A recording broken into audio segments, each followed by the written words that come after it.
इस कलयुग में भी दंड है। इस कलयुग में भी अगर हम बुरे कार्य करते हैं तो हम यहीं भोग कर भी जाते हैं। यमराज जी भी वहां से फेंक देते हैं नीचे के जाओ, भूत प्रेत की योनि में अगर हो तब भी तुम्हें कष्ट ही है, जाओ अपने कर्मों को भोगो,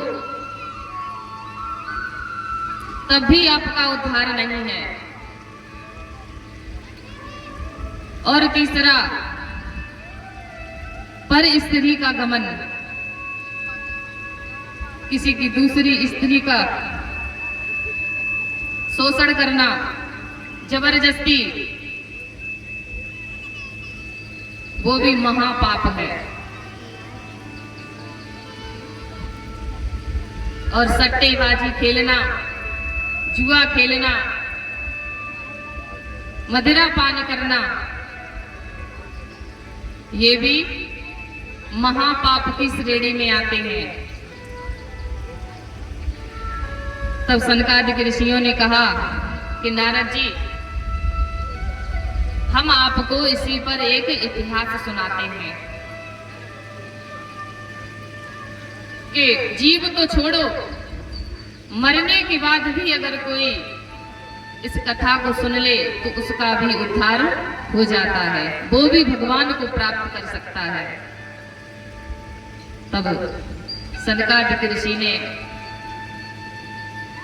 नारद जी को कथा सुनाई कि तुंगभद्रा नदी के किनारे एक गांव था। उस गांव में एक आत्मदेव नाम के ब्राह्मण रहते थे।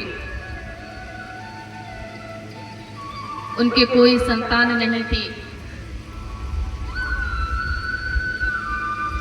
वैसे उनके घर में किसी भी बात की कोई कमी नहीं थी,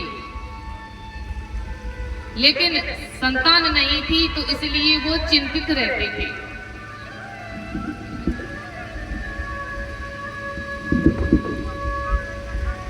एक दिन इसी चिंता के कारण जंगल चले गए और उन्होंने सोचा कि हमारे कोई संतान नहीं है, अब तो हमारे हाथ से कोई भिखारी भीख तक नहीं लेता, पितृ लोग पूजा नहीं ले रहे हैं, अब ऐसी जिंदगी को तो धिक्कार है, मर जाना ही ठीक है।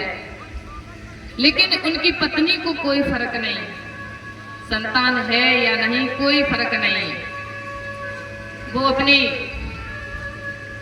डेंटिंग पेंटिंग में रहती थी, उनको कोई मतलब नहीं कि संतान हो या ना हो। लेकिन जब पंडित जी आते तो उनके सामने मुंह बना करके बोल दिया करती थी कि हाँ संतान नहीं है, हो जाती तो ठीक है, लेकिन कोई फर्क नहीं। तो पंडित जी जंगल चले गए और गए तो ये सोच करके कि आज हम जिंदा लौट कर नहीं आएंगे, आत्महत्या कर लेंगे।